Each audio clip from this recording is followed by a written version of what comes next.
오늘은 이어진 다니엘서 이제 3장 말씀인데요. 3장 1절부터 7절까지 말씀은 잘 알지 말씀이죠. 그 유명한 느부갓네살의 금신상 건립과 숭배를 명령하는 장면입니다. 지금 우리는 다니엘서는 총 두 부분 되어 있는데요. 1장에서 6장까지 그리고 7장에서 마지막 장 12절까지 말씀인데 구분은 전혀 어렵지 않죠. 다니엘이 섬겼던 바벨론 제국의 왕들을 통해 주어진 간접적인 묵시, 간접적인 계시, 꿈을 꾸고 다니엘이 해석하는, 그리고 6장부터 간접적인 계시로 주어진 장면이지만요. 이제 7장부터 11장, 12장까지 말씀은 직접적으로 하나의 말씀이 다니엘을 통해 주어지는 직접적인 계시의 말씀입니다. 간접적으로 받았는가, 직접적으로 받았는가에 따라서 다니엘서는 두 부분으로 나눠 있습니다. 전혀 어렵지 않네요. 그러면 오늘은 말씀 역시 다니엘서 3장이기 때문에요. 다니엘이 섬겼던 왕들을 통해 주어진 간접적인 계시와 그 해석을 말하는 다니엘서의 전반부에 대한 내용입니다. 그 중에서 이제 느부갓네살의 바벨론의 가장 강성하고 강대한 왕이었던 느부갓네살이 첫 번째 꿈을 꾼 것이 그 큰 신상에 대한 꿈이 아니었습니까? 인류 역사, 주님 오시기 전까지 인류 역사를 예언적으로 말씀하시는 큰 신상에 대한 꿈, 2장이었죠. 그리고 갑자기 3장에서 2장 끝에 갑자기 주님을 막 찬양하더니 갑자기 3장에 딱 넘어가자마자 두랍 형제 어마어마한 큰 금신상을 세웠습니다. 갑자기 무슨 일이 발생했을까요? 오늘의 하나의 말씀의 제목은요, 느부갓네살 왕이 세운 금신상이라는 제목으로 하나의 말씀을 증거하도록 하겠습니다. 느부갓네살 왕이 세운 금신상에 관한 첫 번째 말씀은요, 왜 갑자기 알쏭달쏭해집니다. 왜 하나님이 갑자기 찬양했다가 우상을 숭배하던 그가 다니엘이 자신이 꾼 꿈에 해석하는 걸 보고 너무나 놀라서 갑자기 신진의 신이시요 모든 왕의 주제시도다, 모든 왕의 다스리는 분이고 주인이다 라고 고백한 그가 갑자기 3장에 넘어가자마자 왜 갑자기 두랍 형제의 금신상을 세웠을까요? 그 중간에 역사가 좀 있습니다. 그래서 느부갓네살 왕이 세운 금신상에 관한 첫 번째 말씀은요, 자기 자신의 노예로 살아간다. 갑자기 무슨 말씀일까요? 내용만 조금만 말씀드리면 막 금방 이해가 되실 것입니다. 죄로 인해 타락한 인간은 자기 자신의 종으로 살아가요. 그럼 2장과 3장 사이에 무슨 일이 있었을까요? 학자들은 그렇게 생각합니다. 또 배경을 생각하면 그것이 또 일리가 있고 맞는 말씀이고요. 그 중간에 느부갓네살 왕이 에티오피아를 점령 후에 남유다를 완전히 멸망을 시켜버렸습니다. 다니엘 언제 포로로 잡혀왔죠? 다니엘서 1장 말씀의 그 내용인데, 남유다는 3번의 침입을 통해 남유다를 완전히 멸망시켰거든요. 그 중에 1차 침입, 2차 침입, 3차 침입. 3차 침입이 그 유명한 BC 586년 남유다가 완전히 우상숭배하고 죄짓다가 사라져버려, 인류 역사 가운데 아주 그때 나라가 망해버리죠. 나중에 이스라엘 세워질 때가 계속 이스라엘이 이제 죄로 인해 손동하고 방황하고 나라 없는 민족으로 살아가는데, 지금 다니엘서 1장 말씀에 1차 침입을 통해 다니엘도 그 왕의 귀족들을 이제 왕의 자제들이든가 이런 또 귀족들이 이제 잡아왔거든요. 그 2차 침입 그리고 3차 침입이 3장과 6장 사이에 있었습니다. 그래서 완전히 3차 침입을 통해서 그때 왕이 바벨론의 느부갓네살 왕이죠. 남유다는 완전히 죄로 인해 망해버렸습니다. 근데 느부갓네살은 잘 생각해 보니까 다니엘이 분명히 자기의 꿈을 해석하고 인류 역사 가운데 다니엘서 2장 38절 말씀에 보시면 그 다니엘서 꿈 기억나시죠? 그 금신상 위에 다니엘서 2장 38절 바로 아래 하반절 말씀 보면 왕은 곧 그 근머리니다. 그리고 큰 돌에 사람의 손이 닿지 아니한 큰 돌이 갑자기 산에서 나오더니 금은 동, 노, 철 이런 인류 역사 가운데 세워진 바벨론 제국, 알렉산더 제국, 쇠로 상징 로마 제국, 또 나중에 발가락 10개 모든 인류의 세워진 역사 가운데 세워진 나라들이죠. 인본주의 나라들이 전부 다 깨부숴버리고 다 부숴버리고, 사투리 나지고 좀 그러네요. 완전히 부셔버리고 큰 돌이 되어서 큰 태산 같은 돌이 되어서 온 세상에 가득한 하나님의 그 돌은 결국 하나님의 아들 예수 그리스도이시고 인류 역사를 인본주의적인 나라를 다 부셔버리시고 부수시고 온 하나님의 나라, 온 세상에 가득한 하나님의 나라, 온 우주에 충만한 하나님의 나라를 세우신다는 것을 알고 다니엘 해석을 두고 느부갓네살을 깜짝 놀라서 하나님을 찬양하고 신들의 신이시오 왕들의 주인 주제이십니다. 왕들 다 다스릴 분이 바로 다니엘의 섬기는 이스라엘 섬기는 하나님이십니다. 여호와 유일신입니다. 그리고 이제 BC 580년 이 부분을 이해하셔야 이제 본 말씀이 이제 무슨 말씀인지 이해가 되거든요. 안 그러면 도대체 왜 금신상을 세웠는지 이해가 자체가 안 됩니다. 그리고 이제 느부갓네살 왕이 남유다를 3차 세 번째 침입을 한 거죠. 그리고 남유다를 완전히 멸망시켰거든요. 느부갓네살 왕이 딱 생각해 보니까 뭐야 이거 남유다의 신도 별거 아니네?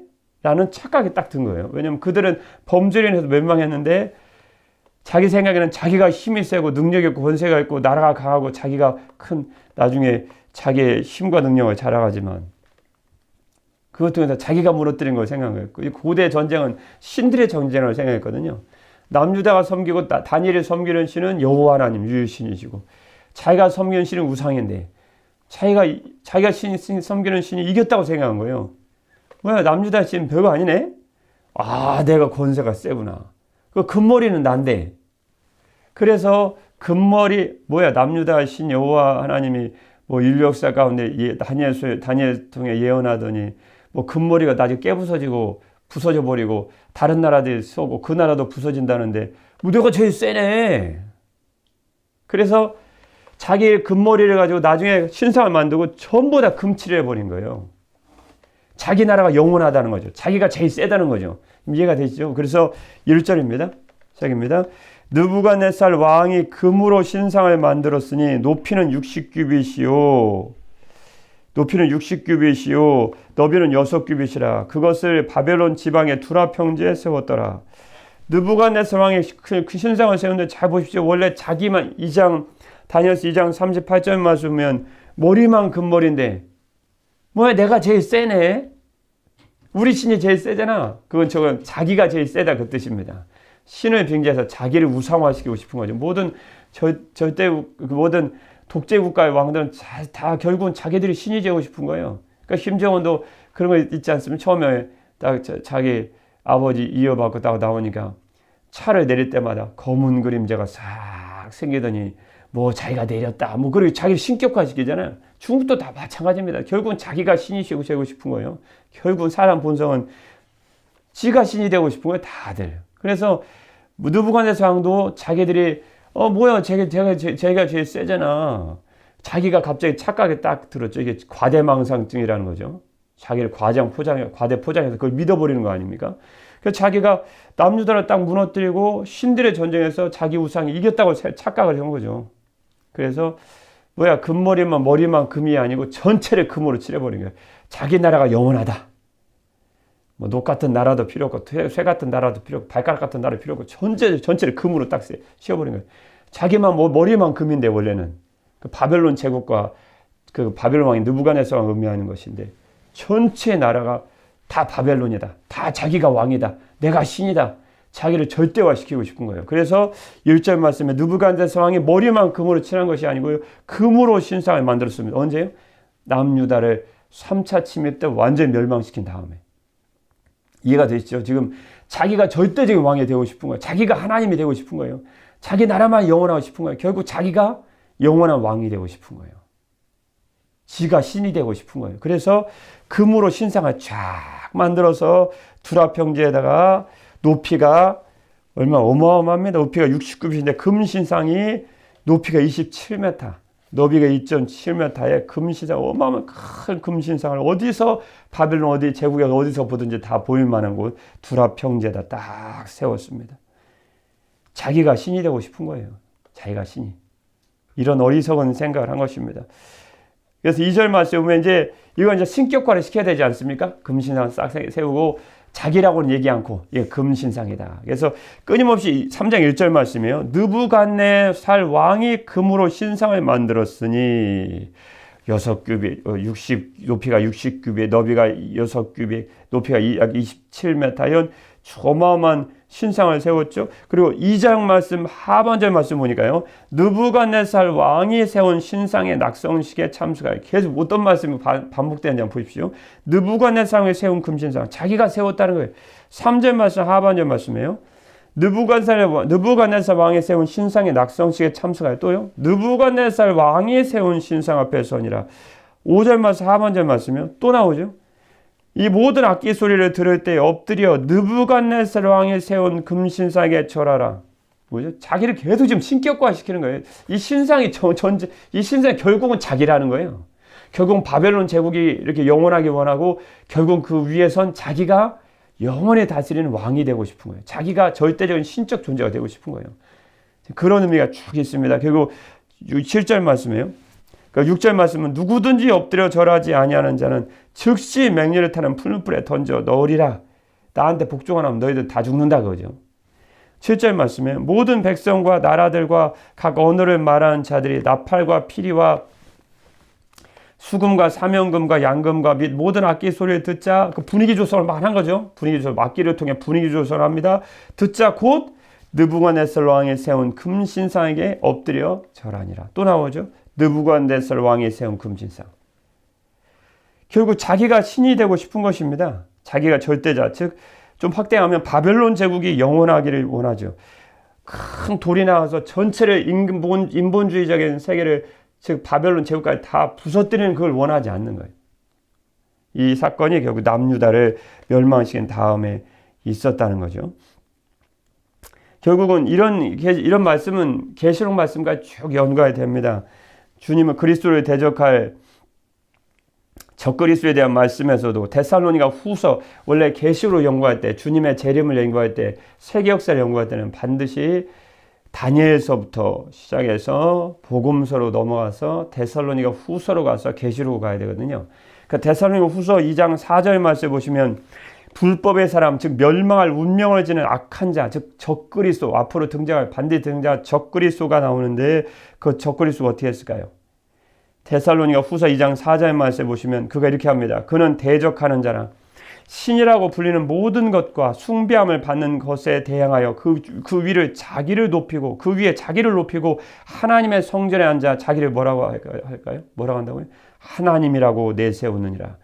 그는 소위 말하는 신들과 예배 대상이 되는 모든 것을 대적하여 그 모든 것 위에 자기를 높이고 심지어 하나님의 성전에 앉아서 자기가 하나님이다 그렇게 주장한다는 거예요. 하나님이라고 주장할 것입니다.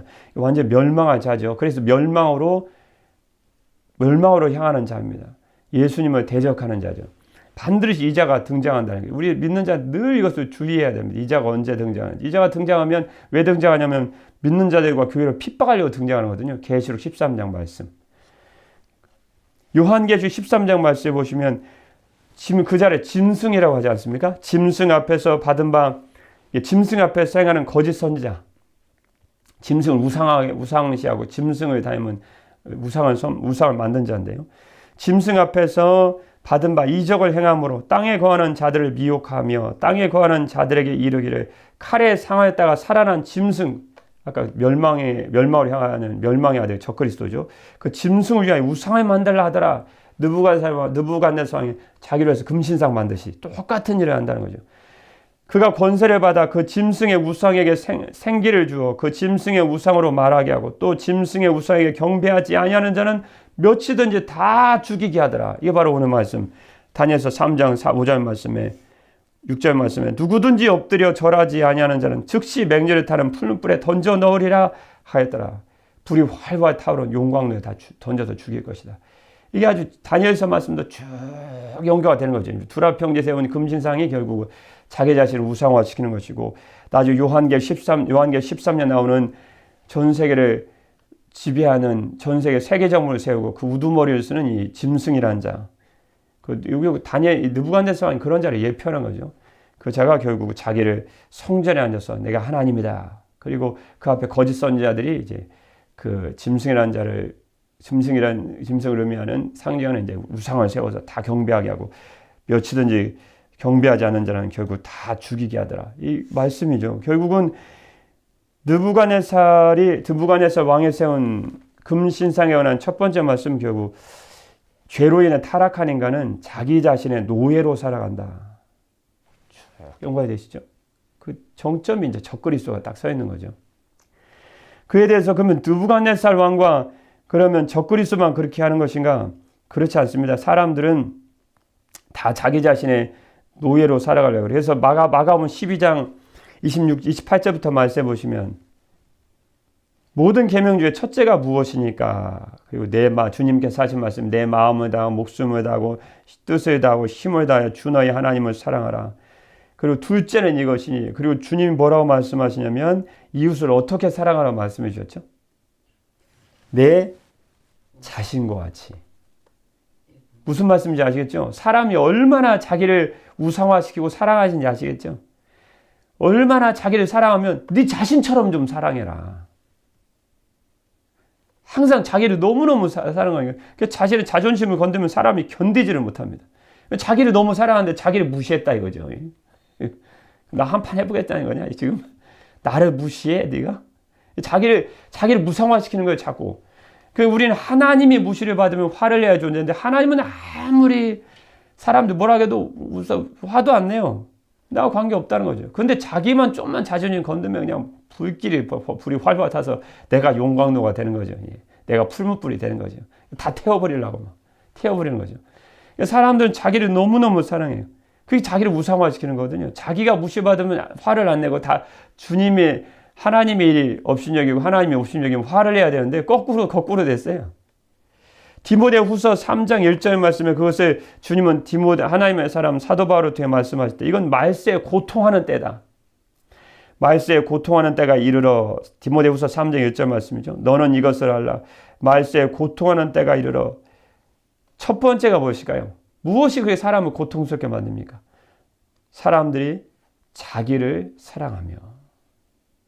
자기를 사랑하는 게 그 이기주의적으로 살아가는 게 이게 고통하는 때예요. 다른 게 고통하는 때가 아니고 자기의 자존심을 건드면 막 화가 나가지고 막 다 때려 부시갖고 막 화가 나서야만 하나님의 일이 업신여기고 주님의 영광이 가려지면 사람이 가만히 있다는 거죠. 이 완전히 거꾸로 된 거예요. 그래서 죄로 인해 타락한 인간은 죄로 인해 타락한 인간은 첫 번째로 자기 자신을 노예로 살아가. 자기 자신의 노예로 살아. 이건 자기 자신의 종이에요, 종. 이건 옳지 않다는 것입니다. 느부갓네살 왕이 세운 금신상과는 두 번째 말씀이 무엇입니까? 그럼 자기의 노예로만 살아가냐? 아니에요. 두 번째는 죄로 인해 타락한 인간은 결국 사탄의 노예로, 사탄의 종으로 살아갑니다. 4절 말씀이죠. 선포하는 자가 크게 외쳐 이르되 백성들과 나라들과 각 언어로 말하는 자들아 왕이 너희 무리에게 명하시나니 너희는 5절 말씀 너희는 나팔과 피리와 수금과 사명금과 양금과 생황과 및 모든 악기 소리를 들을 때 분위기가 막 우상숭배 느부갓네살 우상숭배가 상징하는 결국 느부갓네살 왕을 섬기 분위기가 막 조성이 됩니다. 악기 소리가 들립니다. 엎드려 느부갓네살 왕이 세운 금신상에게 절하라. 그리고 7절 말씀이에요. 정말 소리가 들렸습니다. 악기 소리가 들렸습니다. 7절에서 하반절 말씀이죠. 모든 백성과 나라들과 각 언어를 말하는 자들, 바벨론에 사는 모든 사람을 말합니다. 나팔과 피리와 수금과 사명금과 양금과 및 모든 악기 소리를 듣자 곧 느부갓네살 왕이 세운 금신상에게 엎드려 절하니라. 결국 엎드려 우상에게 절한 것은 무엇입니까? 우상에게 절한 건가요? 성경은 그것은 마귀에게 한 것이다. 결국 무상 숭배, 마귀가 그런 일을 통해서 자기를 경배하게 하는 거죠. 자기를 섬기게 하는 것입니다. 마태복음 4장 말씀에 보시면 예수님께서도 40일 금식하셨을 때 마귀가 온 세상을 다 보여주지 않습니까? 온 세상의 영광을 다 보여주고 내게만 절해라. 내가 너에게 다 줄 것이다. 결국은 우상 숭배든 재물이든 무엇이든 결국 마귀는 뒤에서 다 조종을 하죠. 이걸 통해서 자기를 경배하게 하는 거거든요. 그래서 에베소 2장 1절 말씀에 보시면 그는 허물과 죄로 죽었던 너희를 살리셨도다. 그때 너희는 그 가운데서 행하여 이 세상 풍조를 따르고 누구를 따랐을까요? 공중의 권세 잡은 자를 따랐으니 곧 지금 불순종의 아들들 가운데서 역사하는 영이라. 공주의 권세 잡은 자 누굽니까? 마귀죠. 다 마귀를 쫓아 살아가는 거예요. 알게 모르게 사람들은 자기를 우상화시키고 자기를 섬기게 하는 것 같지만 뒤에서 마귀가 깔깔대고 웃는 거죠. 결국은 마귀를 섬기게 하는 거죠. 마귀. 그래서 고린도전서 10장 20절 말씀해 보시면 왜 우리는 제사하면 안 됩니까? 무릇 이방인의 제사하는 것은 귀신에게 하는 것이요 하나님께 제사하는 것이 아니니 나는 너희가 귀신과 교제하는 자가 되기를 원하지 아니하노라. 아바 느부갓네살은 금신상을 세우고 금신상에 절하는 모든 백성들이 바벨론의 모든 백성들이 금신상에 절하는 거 보고 뒤에서 깔깔대고 웃었을 거예요. 아, 저 금신상은 나인데. 근데 뒤에가 또 뒤에 느부갓네살은 뒤에서 또 마귀가 깔깔대죠. 실은 뒤에서 경배받고 섬김받는 건 나인데. 그렇게 되는 거죠. 그러니까 마귀가 느부갓네살을 조종하고 그가 금신상을 세우고 느부갓네살 왕은 자기를 경배하는 줄 알고 자기를 신격화시키고 자기가 영원한 하나님 신적 존재가 되기를 원했지만 그 뒤에서 실은 마귀가 깔깔대고 우는 것이죠. 니들이 결국 나에게 경배하는 것이다. 그래서 방금 읽어드렸던 고린도전서 10장 20절 말씀에 사람들만 제사를 합니다. 조상의 제사는 같고 우상의 제사는 같지만 성경 그렇게 말씀하지 않으십니다. 무릇 이방인의 제사는 것은 귀신에게 하는 것이요 하나님께 제사하는 것이 아니다. 결국 느부갓네살 왕이 세운 금신상에서 주는 두 번째 교훈이 무엇입니까? 죄로 인해 타락한 인간은 결국 사탄의 종노릇하고 살아간다 라는 말씀이죠. 세 번째 말씀 무엇입니까? 가장 중요한 말씀이죠. 그럼 우리는 어떻게 하면 나를 우상화시키고 또 마귀의 종이 되고 살아가는 것도 그럼 참된 자유와 기쁨과 행복을 주지 못한다면 그럼 참된 자유와 기쁨은 어떻게 하면 누릴 수 있습니까? 세 번째 말씀이죠. 하나님만을 섬길 때 참된 자유와 참된 행복을 누릴 수 있다. 고린도후서 5장 17절 말씀이죠. 그런즉 누구든지 그리스도 안에 있으면 새로운 피조물이라 이전 것은 지나갔으니 보라 새 것이 되었도다. 요한복음 8장 31절 말씀에 그러므로 예수께서 자기를 믿은 유대인들에게 이르시되 너희가 내 말에 거하면 참으로 내 제자가 되고 진리를 알지니 진리가 너희를 자유롭게 하리라. 그들이 대답하되 우리가 아브라함의 자손이라 남의 종이 된 적이 없거늘 어찌하여 우리가 자유롭게 되리라 하느냐. 그때 예수께서 대답하시되 진실로 진실로 너에게 이르노니 죄를 범하는 자마다 뭐의 종이에요? 죄의 종이라. 종은 영원히 집에 거하지 못하되 아들은 영원히 거하나니 그러므로 아들이 너희를 자유롭게 하면 너희가 참으로 자유로우리라. 그래서 우리는 주님을 떠난 인생은 항상 자기 자신의 종이 됩니다. 그것도 아니면 사탄의 종이 됩니다. 그것도 아니면 죄의 종으로 살아가요. 그런데 하나님의 아들이 저희를 자유롭게 하면 우리가 모든 것에서 자유를 누릴 수 있다. 로마서 8장 1절 말씀에 예수님 우리를 어디로부터 자유롭게 하셨습니까? 죄와 사망과 고통으로부터 참된 자유를 주셨다. 로마서 8장 1절 말씀이죠. 그러므로 이제 그리스도 예수 안에 있는 자에게는 결코 정죄함이 없나니 이는 그리스도 예수 안에 있는 생명의 성령의 법이 죄와 사망의 법에서 너를 해방하였습니다. 그래서 갈라디아서 5장 1절 말씀에 보시면 그리스도께서 우리를 자유롭게 하려고 자유를 주셨으니 그러므로 굳건하게 서서 다시는 종의 멍에를 매지 말라.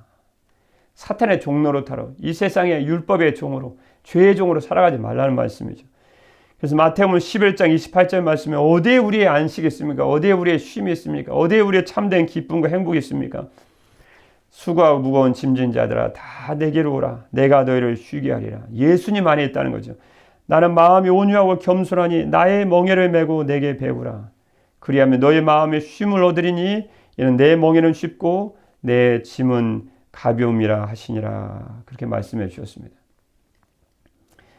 우리의 참된 기쁨과 행복은 어디에 있는가?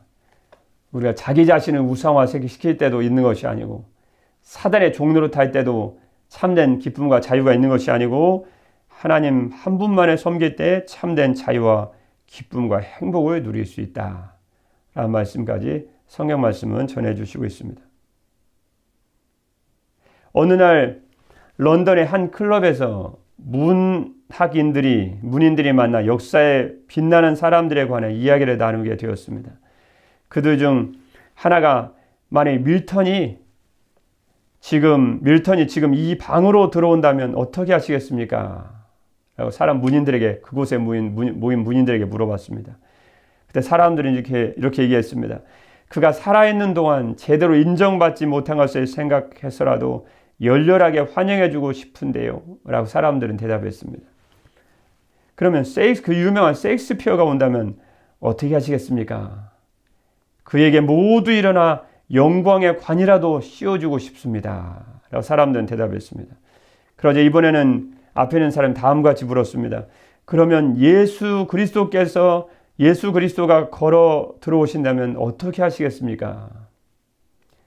모두들 골똘히 생각하고 있을 때 한 사람이 손을 들고 이렇게 얘기했습니다. 우리 모두가 그 발 앞에 엎드려 얼굴을 땅에 대고 경배드려야 할 것입니다.